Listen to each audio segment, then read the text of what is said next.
Essay number 1. The urge to make a personal effort in a world that is becoming increasingly automated. I spent most of November alone, or as alone as you can be while living with a cat.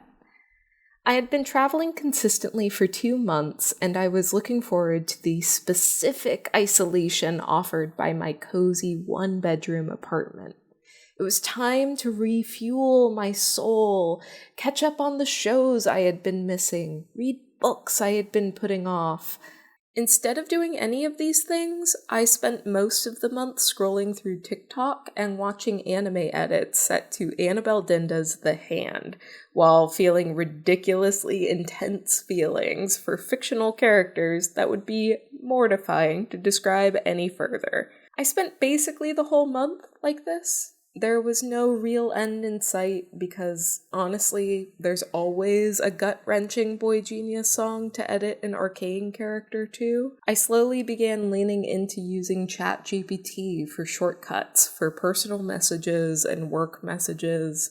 At first, it was to tighten up emails, but I became rapidly, scarily dependent on it within just a few days. Overall, it wasn't my best showcase of human effort. The trigger for change came in the form of coffee with a friend, as all good catalysts do. My friend and I were both lamenting the state of the art industry with the new impact of AI and how difficult it is to see a future for creators.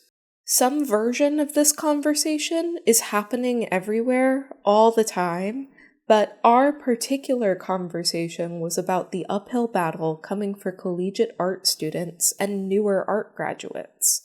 After we spent a decent amount of time stewing in the discontent of our present and the opaqueness of our futures, we changed to some lighter topics. Specifically, what kind of books we had been reading lately. One of the books my friend recommended to me was Project Hail Mary by Andy Weir, author of The Martian. I started listening to the audiobook pretty much as soon as we parted ways. I was on a big sci-fi kick, and this seemed like the perfect thing to listen to while I did chores, aka couldn't spare my eyes to watch the TikTok edits. The audiobook for Project Hail Mary is 17 hours and 10 minutes long. I listened to the whole thing within 2 days of my friend recommending it to me. While listening, I made significant progress on both of the art pieces I was working on. I cleaned my whole apartment. I caught up with all of my work emails without using ChatGPT at all. I wrote several paragraphs of a story I had been struggling with for months, and, cherry on top, I realized I'd spent the entire day not looking at my phone. In fact, I hadn't been on TikTok at all. This progress made me want to stand on a freezing beach and scream into the wind and the water, "I am a person with free will!" Rather than go get frostbite in Rockaway, I decided to express my delight through the written word. Simultaneous with the excitement around the brand new world of audiobooks that had opened up to me, YouTube served up Anna Howard's video, Creating a Digital Garden to End My Doom Scrolling. I had seen the video before, but I pulled it up as my lunchtime entertainment while eating a subpar Chipotle bowl at my office desk. The gist behind Howard's theory was that in order to engage with art in a more meaningful way, we need to actually study and apply it. A digital garden is a place that makes it possible to make connections between all of the things that you are consuming. As someone that has always consumed media at a frankly unhealthy pace, slowing down for a moment and actually analyzing these pieces seemed like a great place to start. I picked up a few books from the library. I queued up a few movies that I was really excited to watch. Now was the perfect time to take these things seriously. More importantly, to take my own thoughts on these stories seriously. To take myself seriously. It didn't take long to see a difference. I'm no longer watching as many of the edits. 2 hours a day on my phone has been reduced to a mere 20 minutes per day. My language is becoming more reliable the more that I write and challenge myself to think critically. My attention span is already better. More than anything, I've found that this process has fostered my curiosity. Now I'm going out of my way to seek more obscure articles, some on ancient Macedonian princes, or reading scientific studies on the attention effect of longhand writing for biologists. I cannot emphasize how much these things would not have been a desire of mine even a few months ago.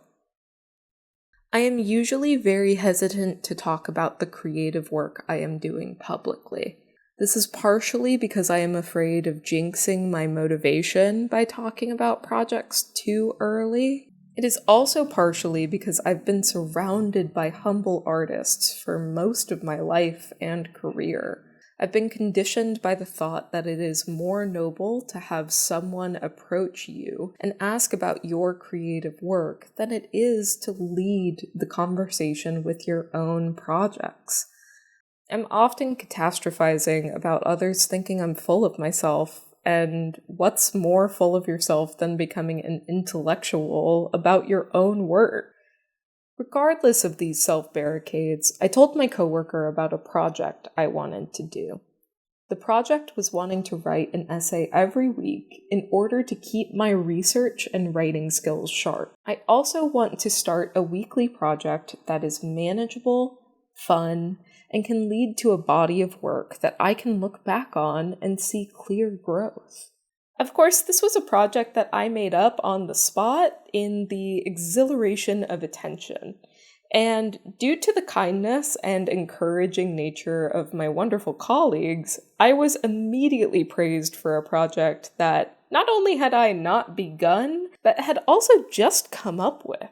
Rather than run from the responsibility of this homework I had assigned to myself, I woke up the next morning surprisingly motivated. 1 essay a week, any topic I want, with a minimum of 1,000 words. That's not so hard.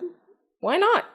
I had been eager to take myself seriously and resist the dulling of my mind through automated ideas. Isn't this the perfect challenge?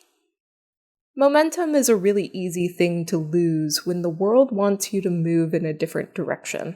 So, let's see how long I can keep this ball rolling. Each week, I will publish a 1,000-word minimum essay on any subject of my choosing. This will be published on my Substack. In addition, I will create a piece of art, record the process, and voice over my video in order to practice my oration. I will do this consistently for as long as I can and see if it impacts the way that I write, create art, and experience the world. This is a practice and experiment in creative discipline. Please feel free to message me every Tuesday evening to peer pressure my editing process. And please stay tuned.